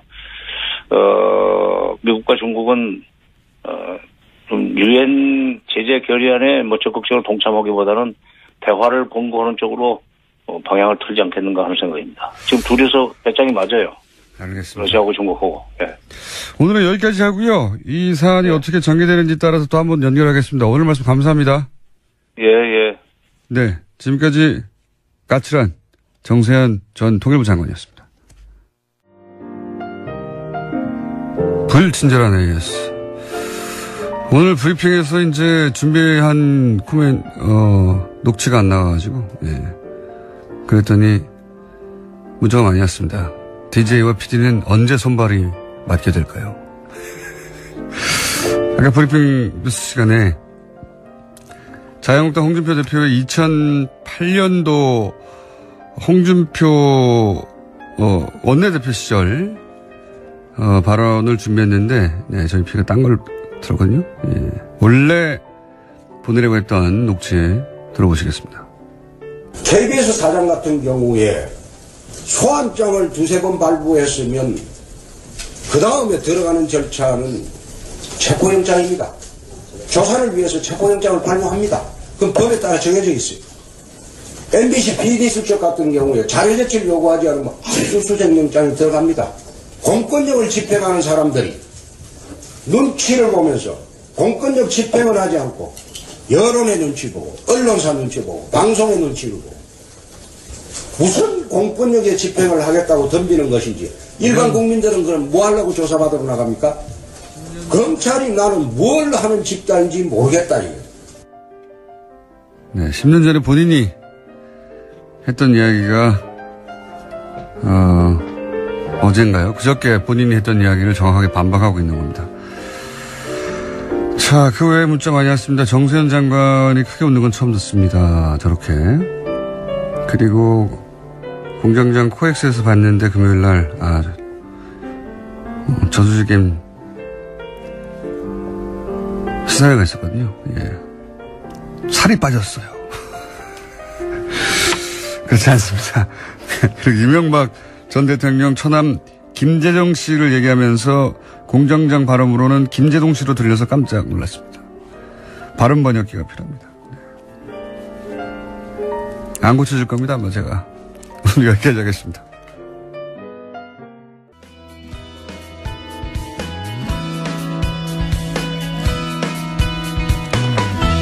(2012년) 대선 당시 군사이버사령부 댓글 공작에 대한 특종이 KBS 기자에 의해 있었죠. 예, 내용은 청와대 국방장관 합참의장에게 댓글 공작을 매일 보고한다는 거였는데 이 취재가 KBS에서 보도가 안 됐습니다. 네, 이 사연을 취재하고 자체적으로 뉴스를 만들어 버린 회사에서 방송을 하지 않아서 직접 취재한 기자, KBS 기자 모셨습니다. KBS 이재석 기자 나오셨습니다. 안녕하십니까? 네, 안녕하세요. 네. 원래 KBS 기자가 단독인데, 또 굉장히 큰 단독인데, 단독을 하고 나서 그걸 들고 다른 방송국에 나오는 건 전례가 없는 거 아닙니까? 예, 제가 입사가 13년 됐는데, 예, 입사 이후엔 없었던 것 같습니다. 그전엔 잘 모르겠고. 그전에도 없겠죠. 왜 예. 자기 방송 특종을 다른 방송을 줍니까? 그러겠죠. 예. 예. 그런데 오늘 들고 나왔어요. 이것이 뉴스 공장의 힘입니까? 아니면 시국의 문제입니까? 둘 다 한 것 같습니다. 둘 다. 네. 자, 직접 취재하신 분입니다. 이제 언론 보도로는 많이 접하실 것 같은데 간단 요약을 먼저 해 주시면은 예. 사이버 사령부가 어떻게 했다는 거죠? 그러니까 지금 좀 우리가 좀 짚어야 될 게 댓글 부대가 축이 두 개예요. 하나가 아니라. 네, 국정원은 다 알고 있고. 그렇죠. 그러니까 국정원이 한 축이고 다른 한 축이 이제 군사이버사령부인데 네. 지금 언론에서는 국정원 얘기만 좀 주로 나오고 있죠. 그렇죠. 왜 그러냐면 국정원 내부에서 지금 적폐청산 TF팀이라는 걸 꾸려가지고 예. 거기서 지금 자체 조사를 하고 있고 그 자체 조사 결과가 언론에 의해서 계속 보도되고 있고. 계속 보도되고 있고. 그런데 또 다른 축 군사이버사령부 심리전단에 대해서는 지금 국방부가 요새 뭐 정신이 없잖아요. 북한 문제로도 그렇고 송영무 장관이 이제 막 취임했고 뭐 이런 상황이라서 아직까지 이제 조사가 이루어지지 않고 있어서 기사가 좀 상대적으로 적은데 이 군사이버사령부 심리전단에서도 이제 댓글 공작을 그렇게 했다는 사실. 똑같이 했다는 거 아닙니까? 그렇죠. 예, 똑같습니다. 똑같이. 예. 똑같이 했다는 건데, 근데 이제 똑같이 했다는 얘기가 뭐 국정원 관련 기사보다는 적지만 예전에도 나오긴 나왔는데 예. 이번에는 부단장 역할을 했던 분이 직접 예. 구체적으로 예. 왜냐하면 당시 문제가 됐을 때 국방장관한테는 보고 안 됐다, 청와대 보고 안 됐다 관련자들 다 부인했거든요. 그렇죠. 그 이후로 수사가 이루어지지 않았어요. 네. 그럴 수밖에 없었던 게 그렇게 해서 탄생한 정부가 박근혜 정부였기 때문에 박근혜 정부에서 그 사건을 수사를 제대로 했을 리도 없고 국정원 댓글 수사하다가 윤석열 지검장하고 최동호 검찰총장도 날아가는 판국에 그렇죠. 네. 군사이버사령부 문제는 이렇게 수면 아래로 쭉 가라앉았다가 근데 이제 기자님이 특종을 하신 게 사이버사령부 부단장을 단장이 주도했다면 부단장도 적지 않게 관여했겠죠. 본인도 처벌을 감수하겠다고 합니다. 네. 예. 그러면서 폭로한 것이 자신이 직접 들고 가서 보고한 적도 있고. 예. 그렇죠. 그리고 청와대 그리고 국방장관 합참의장에게는 매일 아침에 보고했다는 거 아닙니까? 그렇습니다. 예. 예. 이거를 얼굴 공개하고 실명으로 폭로를 했어요. 예. 대단한 특종이거든요. 예. 그래서 사실은 그 뉴스의 축이 국정원에서 군사이버사령부로 확 넘어갈 수도 있는 대단한 특종인데 이게 이제 방송국에서 못하게 한 거잖아요. 예. 예. 방송국에서 못하게 해서 하도 애가 달아서 지금 뉴스공장에 들고 나오신 겁니다. 자, 그 얘기 여기까지가 이제 기본 내용인데. 예, 지난주에 저희가 이제 자체 뉴스로 공개했던 내용이었죠. 예. 지난주에 공개된 것은 KBS가 공개를 안 해서 취재한 기자들이 이거 이렇게 묻을 수는 없지 않느냐. 예. 해서 인터넷상에서 뿌려진 겁니다. 맞습니다. 네. 예. 그거를 이제 다른 언론들이 픽업을 해가지고 다른 언론들이 덕분에 특종을 했죠. 했는데 자, 오늘 나오시면서 또 저희도 장사를 해야 되니까 네네. 뭐 새로운 거 없냐 공개 안 한 거 했더니 또 새로운 게 있어요. 그래서 오늘 처음 공개하겠는데 네. 무슨 내용입니까? 간략하게. 그러니까 이명박 정부 당시에 이제 댓글 공작이 이루어졌다. 이 부분은 이제 알려져 있고. 네. 근데 궁금한 게 그러면 박근혜 정부 때는 없었는가? 제가 항상 궁금한 게 그겁니다. 예. 그 궁금증을 다는 아니지만 조금이라도 좀 해소할 만한 어떤 하나의 에피소드? 아하. 예, 그런 거를 좀 오늘 가져와 봤거든요. 뉴스공장에서 처음 공개를. 네, 감사합니다. 저희도 예. 장사도 해야 되고 하는데. 예. 그래서 박근혜 정부 때도 마찬가지의 군 댓글 공작이 있었다라고 우리가 뭐 추정을 할 수가 있는데 근데 그 대표적 케이스로서 이른바 김병관 보위작전이라고 그 내부에서는 불렀다고 해요. 김병관 씨는 초대 장관을 하려다가 낙마한 분 아닙니까? 맞습니다. 예. 네. 초대 국방장관 후보자로 지명이 됐다가 낙마를 한 사람인데 네. 그 사람에 대한 보위작전 혹은 보호작전, 보수작전 뭐 이런 식으로 불렀다고 해요. 정식 명칭은 아니니까. 그 내부에서. 사이버사령부에서 예. 자기들끼리. 예. 그래서 그 작전이 도대체 무엇이었는가. 네. 예. 그것을 오늘 좀 뉴스공장에서 설명을 해드리려고. 그러니까 예. 이때까지 언론에 계속 나왔던 거는 이명박 정부 때 얘기인데. 그렇죠. 박근혜 정부 출범한 뒤에도 국방장관 후보, 군사이버사령부니까 이제 이런 사안들에서 관심이 또 있었나 보죠. 그렇죠. 네. 예. 그러니까 이전에 구축해둔 시스템, 정권 교체되면서 다 없어진 게 아니라 박근혜 정부 시절에도 돌아갔다. 그대로 돌아갔다. 그런 사례를 지금 들고 오신 거죠. 예, 그 일단을 하나 보여줄 만한 사례인데, 예. 그래서 이제 새 장관이 온다니까 댓글 부대가 가만히 있을 수는 없잖아요. 네. 띄워줘야 되잖아요, 그 사람을. 네. 예, 그 사람이 훌륭한 사람이다. 그러니까 이명박 정부 시절에만 있었던 건 아닌 걸 보여주는 단서입니다. 일단 녹취를 들어보시겠습니다. 김병관을 장관으로서 아주 우수한 전략가다. 홍보해라. 그렇게 지침이 떨어집니까? 우수한 전략가로. 우수한 전략가. 방산 비리는 한국 세력들이 장관을 못하게 해서 한 것이다. 떨어져. 지금 그러니까 이게 이제 처음에 나는 목소리. 예.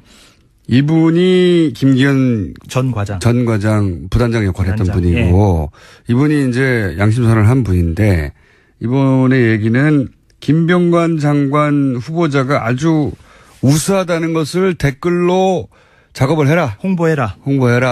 아하. 그런 지침이 떨어졌다. 530 심리전단 대원들에게 떨어졌다. 대원들에게? 예. 그리고 이제 방산비리 의혹이 있었잖아요. 예. 예, 이분이 이제 그때 당시 후보 시절에 방산비리 결국 그걸 낙마하긴 했는데. 예, 부동산 투기 의혹 그리고 방산비리 연루 의혹 이걸로 이제 낙마를 했죠. 그게 이제 친북의 장난이다. 예, 친북 세력이 장관 못하게 하려고 하는 거다. 네. 보수 진영은 참 편해요. 뭔가 불량에 나오면 다 북한이 했다고 그러니까. 근데 여기서도 역시 친북 세력이 이 사람이 워낙 우수한 전략가라서 장관을 못하게 하려고 방산비리 사실이라는 것을 퍼뜨렸다. 그렇죠. 그렇게 퍼뜨려라. 퍼뜨려라. 예. 하고 지침이 떨어졌다. 네. 이거는 박근혜 정부 시절입니다. 2013년 초죠. 예. 그러니까요. 박근혜 정부 시절이다. 지침이 누구한테 떨어지는 겁니까, 이게? 어떤 식으로? 그러니까 이게 어떤 식으로 떨어지냐면 대원들에게 멘트의 샘플이 주어지는 거예요, 말하자면. 이걸 응용해서, 그러니까 그 멘트를 그대로 쓰기도 하고, 이 멘트를 응용해가지고, 대원들이 이제 밤사이에 댓글도 달고, 그렇게 하는 거죠. 인터넷 기사 뭐 댓글도 달고 이런 식으로 응용을 해가지고.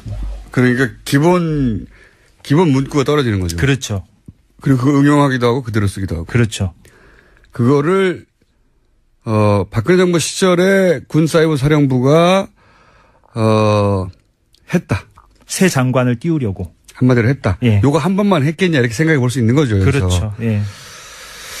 자, 그러면은 관련해서 또 녹취가 있습니다. 구체적인 상황을 얘기하는. 그래서 이렇게 이제 홍보 댓글을 막 달잖아요. 이제 대원들이. 그렇게 하면. 보고한다면서요. 그렇죠. 보고를 해야죠. 이제 댓글을 다는 것만으로 끝내서는 안 되고. 그럼 모르죠. 자기들이 잘했다는 거를. 그렇죠. 그거를 이제 또 우리가 이렇게 했습니다라고 상부에 보고를 해야 되지 않습니까? 그래서 당시에 그 단장하고 사령관이 매일 아침 8시쯤에 그 김병관 씨 당사자에게 이 보고를. 또 당사자한테 보고를 갔다는 그런 내용입니다. 한번 들어보시면 될 것 같습니다. 김병관 보수 작전이라 돼요. 뭔 작전 한 장 만들어 가지고 매일 아침 8시에 옥동이하고 이태하고 저녁 그냥 가. 전쟁기념관이요? 네. 그 위에 김병관이가 청문회를 준비하기 위해서 전쟁기념관에 4층인가 위치하고 있기 때문에. 아하. 청문회 준비를 위해서 전쟁기념관 4층에 있었는데 국방부 바로 앞에 있으니까요. 거기에 이제 사이버 사령부 단장과 사령관인가요? 옥도경 씨가? 그렇죠. 옥도경 씨가 당시 사령관이고 단장이 이태하 씨였죠. 네. 옥도경 씨 단 한 사람 처벌됐던가요? 아니요. 이태하 씨만 처벌이 됐고 지금 대법원에 가 있고요. 사건이. 옥도경 씨는 처벌을 받지 않았죠. 선고 유예됐습니다. 유예됐군요. 예. 그런데 다 털어졌으니까 그때. 예. 다 털어졌는데 이와간 그때 당시에 직접 보고서를 들고 자기들이 홍보에서 띄워주고 있는 후보자한테 가서 그렇죠. 우리가 이렇게 했다고. 그렇죠. 그러면 애초에 명령을 남사스럽지도 않나? 대체 명령을 어디서 떨어지는 겁니까? 그러니까 이제 공식적으로 명령은 이제 사령관과 단장이 하는 거죠. 사령관과 단장이 이제 이러이러하게 댓글 작업을 해라.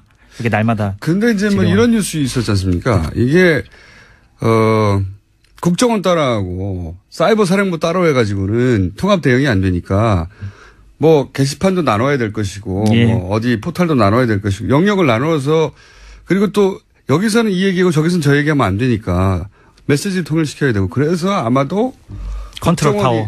국정원이 컨트롤 타워를 했을 것이고 거기서 지령이 실제 내려왔을 것이다. 이런 얘기가 있었습니다. 그런 얘기도 있고 청와대가 그 컨트롤 타워 역할을 했을 거라는 의혹도 있죠. 실제 이 김기현 전 과장의 지난 폭로를 보면 날마다 국방비서관실에 보고가 올라갔다는 거니까 청와대 국방비서관실에. 그거는 결과를 보고하는 거니까 지시가 내려온 쪽으로부터 내려온 쪽의 결과를 보고하겠죠 아마도. 예, 그렇게 추정할 수도 있죠. 예.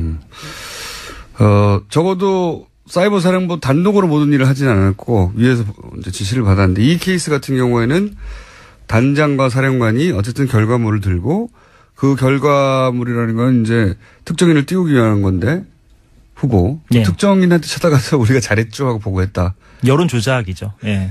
아니 여론 조작은 알겠는데 그걸 또 당사자에게 가가지고 보고했다니까 재밌네요. 혹시 김병관 당시 후보를 인터뷰 해보셨습니까? 예, 만났습니다. 지난주 금요일에 저희 취재진이 만나가지고 이런 보고를 받은 적이 있느냐? 예, 그래서 이런 얘기 들은 적 있느냐 했더니 좀 반응이 뜻밖이었어요. 그러니까 자기가 그 당시에는 아니고 훗날에 건너서 간접적으로는 들었다. 그럼 얘기가 다르잖아요. 직접 가가지고 보고 했다고 그러는데. 예, 직접 가가지고 보고 했는데. 근데 전면 부인을 못하고. 그렇죠. 예. 그러니까 나중에 건너 그런 댓글 작업, 본인을 띄우는 댓글 작업이 있었다는 것을 건너 간접적으로 들었다라고 간접적인 시인은 한 거죠. 간접시. 예. 그런 작업에 실제했다는 건 시인했고, 그걸 자기한테 와서 보고했다는 얘기는 인정하지 않았군요. 그렇죠. 예. 근데 지금 김기현 당시 사이버사령부 부단장의 주장으로는 아예 정전기념관 4층에 가서 직접 당사자한테 보고를 했다. 그렇죠. 라고 얘기를 하고 있습니다. 이게 특종인데. 또 있나요, 혹시 녹취가? 예, 이건 뭐냐면 좀 아이러니한 상황이 좀 벌어지는데, 그러니까 대원들이 김병관 씨를 띄우는 건데, 띄울 때 그 멘트를 막 응용한다 그랬잖아요. 아까. 현직 장관인 김관진 씨를 좀 깎아내리고 김병관 씨를 띄우는 방식으로 멘트를 쓰기도 했다고요. 아, 바꿔야 하는데 바꿀 이유를 말해야 되니까. 그것도 그렇고 이제 새로 올 사람을 좀 더 이제 더 부각을 시키려면 기존 사람보다 더 이런 점이 낫다. 뭐 이런 거를 이제 그렇겠죠. 써야 되잖아요. 그래서 그런 내용입니다. 예. 그런 내용 일단 들어보시고. 의원들도 김관진 좋다고 또 김관진을 깜놈이 있었을 것 같아. 어떻게? 김관진보다 더 나은 김병관이라면서. 김관진 현 장관보다 김병관 더 전략가다. 아, 그러니까 전임 깎아내리고 예. 새로운 사람을 띄우는 작업을 시작했는데 예. 근데 이게 재밌는 게 낙마하고 김관진 장관이 그대로 유임됐어요. 그렇죠. 예. 아니 그럼 어떻게 합니까? 군 예하부대인데 군 예하부대에서 이제 장관 바뀔 줄 알고 공격했는데 그대로 있잖아요. 그대로 유임된 거죠. 김관진 국방장관이 이전에도 보고 라인이 있었던 사람이니까 사이버 사령부의 댓글 작업은 아는 사람인 거 아닙니까? 그렇죠. 여기 주장 따르면은. 예. 그러면 자기를 공격했다는 걸 자기 예하부대 사령부에서 공격했다는 걸 알 거 아닙니까? 근데 이렇게 구체적인 그런 멘트까지 알았을까는 좀 우리가 좀 한번 생각을 해봐야 되는데 어찌됐건 내부자에 의해서 이렇게 폭로가 된 거니까 본인이 사실 알면 좀 당혹스러울 수도 있겠죠. 김관진 장관은 인정 안 했죠. 저희 연락이 안 됩니다, 지금. 저희가 뭐 자택도 찾아가고, 사모님은 좀 저희가 뭐 이렇게. 사모님과 알 리가 통화를 없죠. 해봤는데, 연락이 지금 안 닿아요, 굉장히 코미디 같은 일이 벌어졌네요. 군 사이버 사령부 내에서도 당황했겠어요. 그렇죠. 그러니까 그 김기현 전 과장 증언에 따르면 그래서 결국에는 그 김병관 씨가 낙마하고 김관진 장관이 유임되는 바람에 댓글 공작했던 대원들이 납작 엎드려서 눈치를 봤다. 뭐 그렇게 얘기를 하더라고요. 실제인지는 모르겠으나 증언은 그렇습니다. 기자님 말이면 저보다 너무 좋다고 너무 잘생겼을 것 같다고 문자도 오고 그럽니다.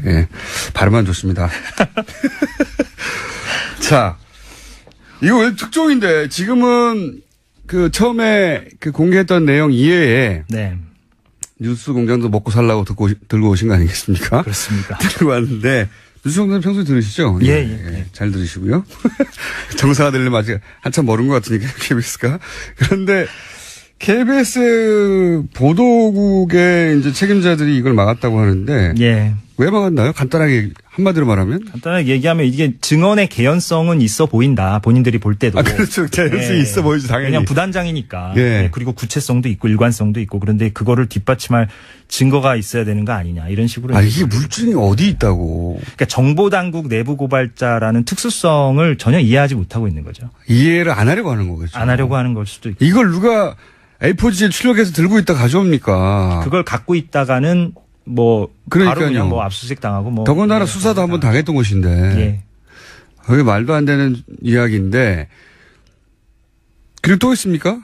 이게 뭐 보수 진영에서 반대해서 그랬다는 얘기도 제가 듣긴 했는데 그러니까 이제 이게 만약에 방송이 나갔을 경우에 자유한국당을 비롯한 보수 진영에서 반대를 하면 KBS가 그 후폭풍에 시달려야 한다. 그래서 이제 뭐 이런 얘기까지 저한테 하더라고요. 그러니까 이 방송이 안 나갔을 때의 후폭풍보다 나갔을 때의 후폭풍이 더 두렵다. 뭐 이런 얘기까지 저한테 하더라고요. 안 나갔을 때의 후폭풍이 어떤 건지를 지금 보여줘야 되겠군요. 그렇죠. 그래서 나오신 거군요. 말도 안 되는 이야기인데 그렇게 따지면은 진보 보수 어느 진영이든 반대하는 거는 KBS가 보도 안 한다는 얘기잖아요. 날씨만 보도합니까? 자, 근데 이런 행태가 KBS에서 오래 되어왔다면서요? 아, 그렇죠. 그러니까 이게 뭐 사실 어제 오늘 얘기가 아니고 사실 그래서 저희가 파업을 하는 이유도 뭐 그 지난 9년간의 이런 사례들은 뭐 무수히 많았기 때문에 예를 들면은 최근 사례로 뭐 지난해 최순실 게이트 터졌을 때 당시에 네네. 보도국장이 예. 그 기자협회장이 이제 TF팀을 구성하자 이렇게 제안을 했더니 최순실이 박근혜 대통령 측근이라고 장담할 수 있느냐 증거 가져오란 얘기죠 또. 아, 그걸 알려고 취지를 해야 되는 거죠. 그렇죠. 예. 그리고 그런 정황들이 나왔으니까. 그렇죠. 그러니까 참 기가 막힌 발언이고. 이게 사이버 사령부 부단장이 아니라 단장에 나와서 얘기를 해도 보도가 안 됐겠네요. 그런 접근이라면 예. 법원에 판결 들고 나와서 보도해라는 얘기 아니에요, 사실상. 그러니까 사실 법원에서도 그러니까 엄격한 법리를 따지는 법원에서도 뇌물죄, 유무죄 따질 때 발언 가지고만 따지기도 하잖아요. 그런데 언론에서는 법원보다도 훨씬 더 자유롭게 합리적 의혹 제기를 해야 되는데 거기다 대고 그냥 물증 가져와라 이렇게 나와버리면 할 말이 없게 되는 거죠, 저희가. 보도하지 않겠다는 핑계인데, 네. 그죠? 그렇게 해서 보도가 안 되고 이제 KBS가 망가졌다고 해서 사실은 MBC, KBS 모두 동시파업하는 거 아니겠습니까? 예, 오늘부터 네. 동시파업이고 기자들은 이미 뭐 제작 거부에 들어가 있는 상태고, 예, 그렇습니다. 그렇군요. 예. 근데 이제 여기에 대해서 자유한국당 뭐 보수 정당 같은 경우에는 언론 장악 시도라고 라고 주장합니다. 근데 KBS에 직접 다니는 당사자 기자로서는 그런 주장을 들으면 어떻게 생각하십니까? 전혀 동의할 수 없는 게 아까 공장장께서 일부에서 핵심을 말씀하셨어요. 뭐냐면 내부 구성원들의 압도적 다수가 지금 무엇을 주장하는가를 봐야 되는 거죠. 그러니까 여야 간의 공방이 중요한 게 아니라 KBS와 MBC 압도적 다수 평 PD, 평 기자들이 지금 무엇을 주장하고 있는가. 이거를 보면 명확하다고 말씀을 드리죠. 정현주 사장 쫓겨날 때는 어땠습니까? 그러니까 그때는 반대였잖아요. 그때는 정현주 사장이 이렇게 쫓겨나면 안 된다. 이렇게 주장하는 게 평 기자, 평 PD들의 다수 의견이었고 압도적 의견이었는데 지금은 정반대로 고대영 사장 빨리 나가야 된다는 거 아닙니까? 예. MBC도 마찬가지고. 그렇죠. MBC 김장현 사장도 마찬가지고. 그래서 총파업을 하는 것이 언제까지 합니까? 나갈 때까지 해야죠. 그들이. 예. 이번엔 마지막이라고 생각하시는군요. 예. 자, KBS 이재석 기자였습니다. 감사합니다. 네, 고맙습니다. 내일 뵙겠습니다. 안녕. 대통령의 사이버 댓글 활동 벌인 정황 파악했다라는 겁니다. 그래서 TF에서는요, 박근혜 정부의 국정원 고위 관계자들에 대해서도 국정원법 위반 혐의 적용 가능할 것으로 보고 있다고 합니다. 저는 뭐 박근혜 정부에서도 들키지 않았는데 스스로 관뒀다고 보기는 어렵고 계속 지속됐을 가능성이 대단히 높다. 근데 그중 실마리들이 나오는 것 같은데. 두 번째 질문은 저는 지금은 안 하는가 합니다. 지금은. 이제 정부 청와대 권력은 바뀌었지만 국정원도 국정원장은 바뀌었지만 그 조직은 그대로란 말이죠. 지금 뭐 개편하고 있지만 저는 지금도 댓글 활동의 흔적이라고 보이는 그런 활동을 본 적이 있어요. 규모는 축소됐지만. 이제 이게 그 다음 단계는 지금은 그러면 안 하고 있는가 혹은 최근까지는 안 했는가. 예, 여기까지 수사가 되겠죠. 자, 다음 순요. 네, 오늘 자정을 시작으로 KBS와 MBC가 총파업에 들어갔습니다. 두 회사 노조 모두 경영진 사퇴와 공영방송 정상화를 요구하고 있습니다. MBC 노조는 오늘 오후 2시에, KBS 노조는 오늘 오후 3시에 파업 출정식 엽니다. 또 고용노동부의 세 차례 소환 요청에 모두 불응해서 체포영장이 발부된 바 있는 김장겸 MBC 사장의 행방은 나흘째 확인되고 있지 않습니다. 저희가 이제 4부에서 KBS 지난번에 사이버 사령부 부단장 격이었던 분이 자신이 어떻게 국방장관 합참의장 청와대에 매일 댓글 공장을 보고 했나 하는 내용이 폭로됐는데도 KBS는 방송을 안 했죠. 예. 그 인터뷰를 직접 했던 KBS 기자 오늘 저희가 4부에서 만나는데 그때 파업 얘기는 좀 더 하기로 하고 홍준표 대표가 이제 이 그러니까 소환에 응하지 않은 김장겸 MBC 사장 체포영장이 발부된 것 두고 이제 최초의 일이라고 얘기를 했었죠. 네, 없었다라는 주장을 해서요. 네. 반박당한 바가 있습니다. 최초라고 했는데 실제로는 한 해 뭐 1000건 이상씩. 네, 1459건에 있었다고 지난해만 해도요. 그런데 홍 대표가 원내대표 시절에 그때 정현주 KBS 사장. 네, 이명박 정부 시절이었죠. 예, 그때 사장 해임이 결국은 대법원에서 무효 판결이 났어요. 예, 그리고 그때 당시 문제가 됐던 PD수첩, 압수수색도 결국은 무죄가 났죠. 그러니까 그렇게 법적인 근거 전혀 없는 케이스였는데 이때 정현주 사장. 안녕하세요. 김호준입니다. 지난 2005년 워싱턴 포스트는 포드 정부 시절 국가안전보장회의 문서를 폭로했는데 문서에 따르면 부시 정부에서 대이란 강경책을 주도하던 딕 체니 부통령, 럼스펠터 국방장관이 포드 정부에서는 정반대로 이란 핵산업에 대한 지원과 투자를 주장하고 있습니다. 미국이 원자로와 우라늄을 수출해 돈을 벌자는 거죠. 이후 사이가 틀어진 미국은 이란의 핵개발을 놓고 오랜 기간 갈등하다 2015년 오바마 정부에서 핵 합의를 성사시킵니다. 하지만 새로 들어선 트럼프 대통령은 이란 핵 합의가 잘못됐다며 이를 파기하겠다고 말해왔죠. 지난주 트럼프 정부는 이란 핵 합의를 확인하자며 이란 군사기지에 대한 사찰을 요구했고 이란은 합의를 준수하고 있다며 반박을 했습니다. 실제 UN 국제원자력기구 IAEA는 보고서를 통해서 이란의 저농축 우라늄 양과 농축률, 중수 보유량이 합의 기준을 넘지 않아 이란이 핵 합의를 잘 준수하고 있다고 발표를 했습니다. 하지만 트럼프는 아랑곳하지 않습니다. 어제 북한은 수소폭탄 실험을 했죠. 북한은 국제사회 룰을 따르지 않습니다. 우리에게 정말 위험하고 골치 아픈 존재인데 그런데 이 북한 문제를 함께 해결할 미국 역시 자국 이익에 따라 합의를 깨운 역사 깁니다. 여전히 우리 보수는 미국만 쳐다보자고 하는데 미국만 쳐다봐서 이 문제 해결이 안 됩니다. 이 문제는 결국 우리 주도로 해결해야 한다. 김호준 생각이었습니다. 시사인의 김은지입니다. 자, 핵실험을 또 했어요? 네, 어제 대형 이슈가 터졌습니다. 이게 이제 6차 핵실험이죠, 6차 핵실험. 네, 지난해 9월에 5차 핵실험이 있었고요. 문재인 정부가 출범한 이후엔 처음입니다. 그렇군요. 자, 규모 5.7의 인공지진. 그리고 여기에 대해서 청와대는 어떻게 반응했습니까?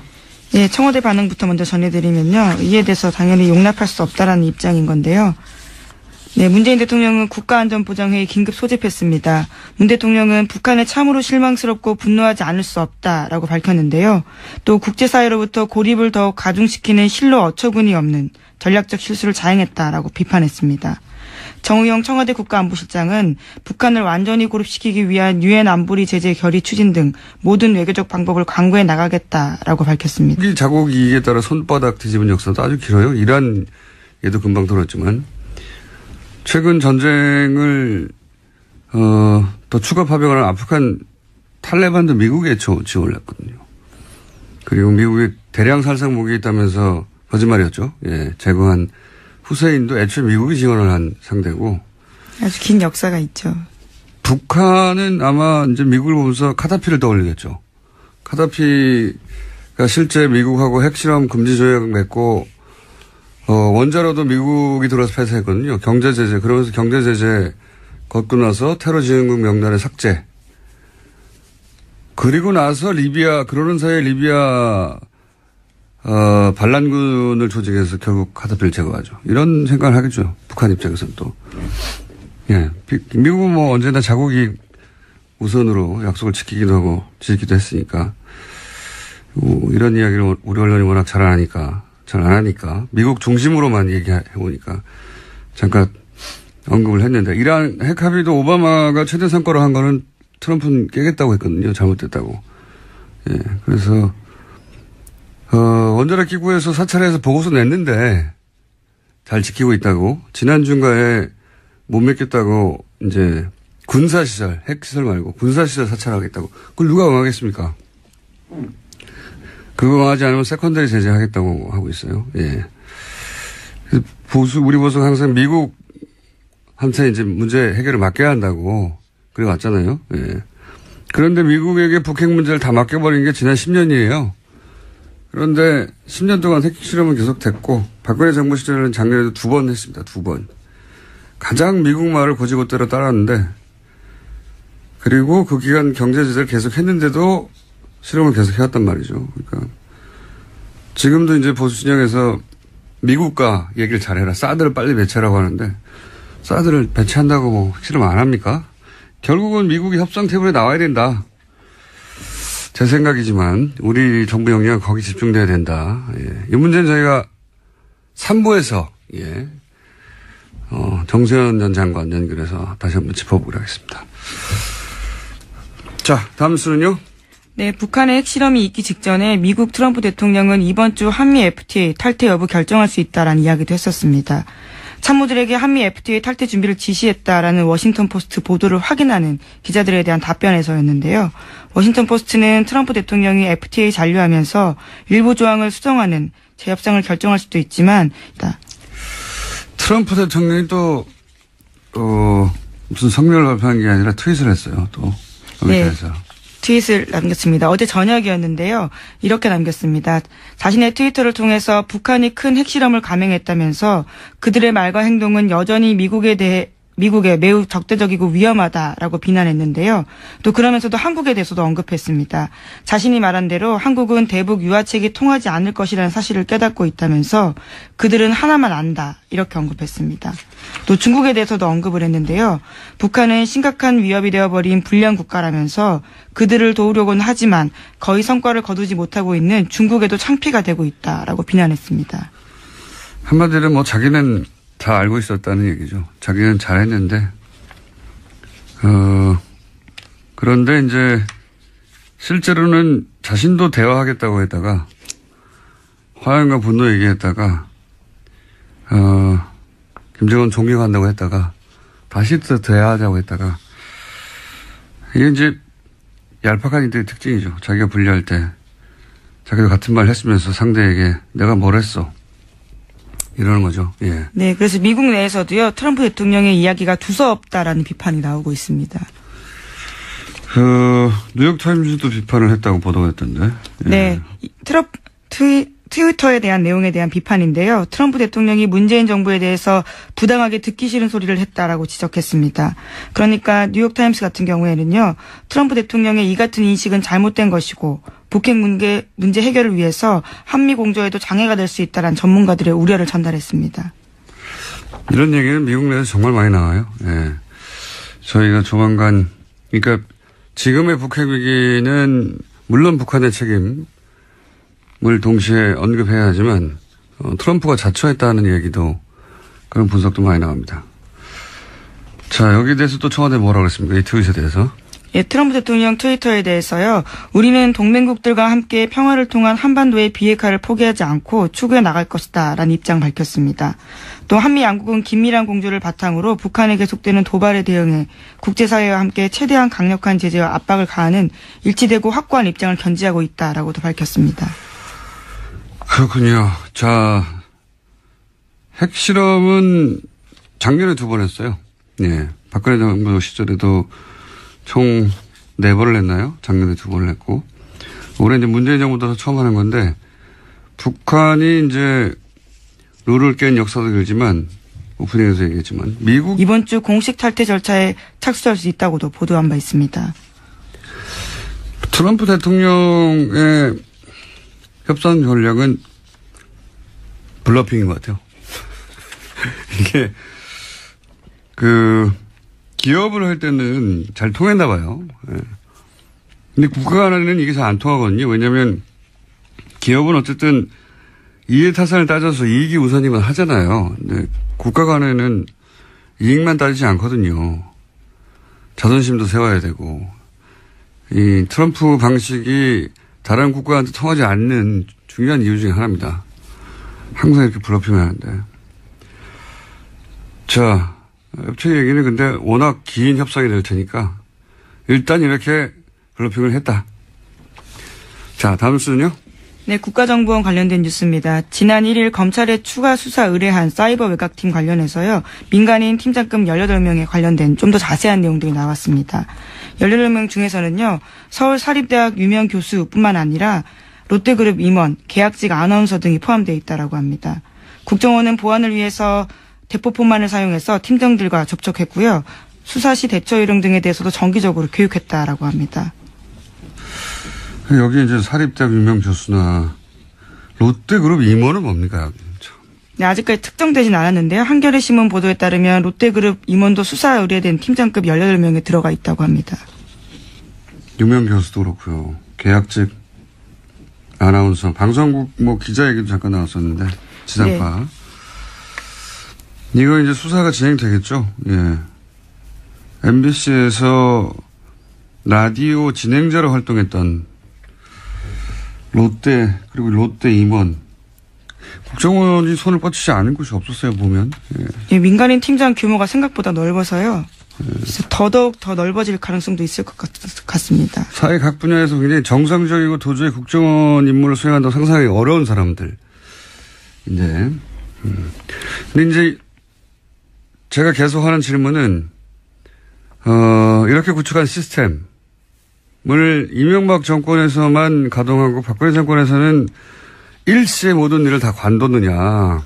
예. 왜냐하면 이런 민간인 댓글 팀원들이 드러나지 않았단 말이죠. 박근혜 정부 시절에도.